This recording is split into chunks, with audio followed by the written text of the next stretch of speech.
महाराष्ट्राच्या दुर्गवैभवात सह्याद्रीच्या मुख्य रांगेला समांतर पसरलेल्या डोंगर रांगावर अनेक अजिंक्य आणि अतिविशाल दुर्ग वसलेले. रत्नागिरी जिल्ह्यातील खेड तालुक्याच्या पूर्वेस सुमारे 25 किलोमीटर अंतरावर उत्तर दक्षिण पसरलेल्या 8 किलोमीटर लांबीच्या एकाच डोंगर रांगेवर महिपतगड, सुमारगड आणि रसाळगड ही वैशिष्ट्यपूर्ण दुर्गत्रयी उभी आहे. या रांगेच्या अगदी उत्तरेकडील टोकावर वसलेला महिपतगड हा केवळ उंचीच्या दृष्टीनेच नव्हे तर आकाराच्या व विस्ताराच्या बाबतीत महाराष्ट्रातील सर्वात मोठ्या किल्ल्यापैकी एक मानला जातो. महाबळेश्वर कोयना पर्वतरांगेच्या दक्षिणेकडील शाखेत वसलेल्या या गडाच्या पश्चिमेस कोकणाचा सखल भाग तर पूर्वेस सह्याद्रीचे घनदाट पठार वसलेले.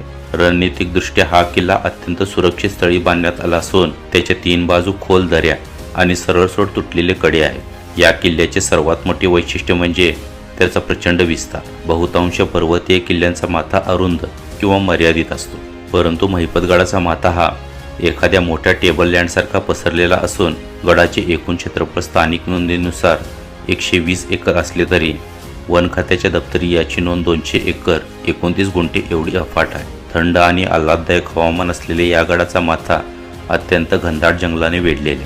छत्रपती शिवाजी महाराजांनी जावळीच्या खोऱ्यासह हा परिसर स्वराज्यात समाविष्ट केला.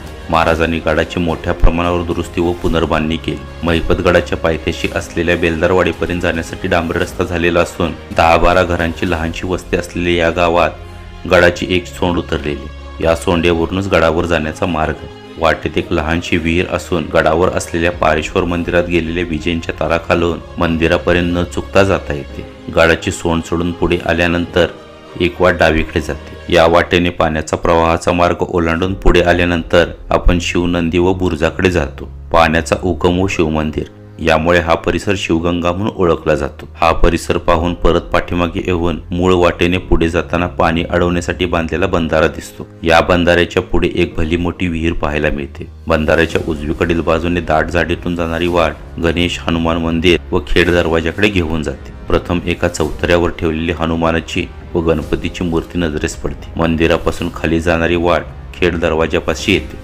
दरवाजाची कमान आज पूर्णपणे नष्ट झाली असली तरी या ठिकाणी बुरुजाचे तटबंदीचे अवशेष पाहायला मिळतात. येथून परत पाठीमागे फिरून घनदाट जंगलातील पायवाटेने आपण गडावरील पारेश्वर मंदिरापाशी येतो.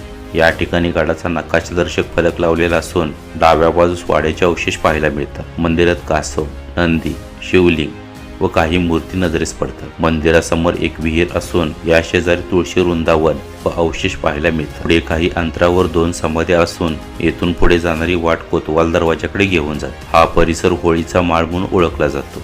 मंदिराच्या डाव्या बाजूस सदरेचा चौथरा असून येथे विपुल वास्तुअवशेष पाहायला मिळतात. गडावर वन्य प्राण्यांचा वावर असल्याने यशवंत, पुसाटी व लालदेवडी दरवाजा पाहणे शक्य झाले नाही. गड फेरी करताना आजूबाजूच्या झाडीत खूप मोठ्या प्रमाणावर वास्तुअवशेष पाहायला मिळतात.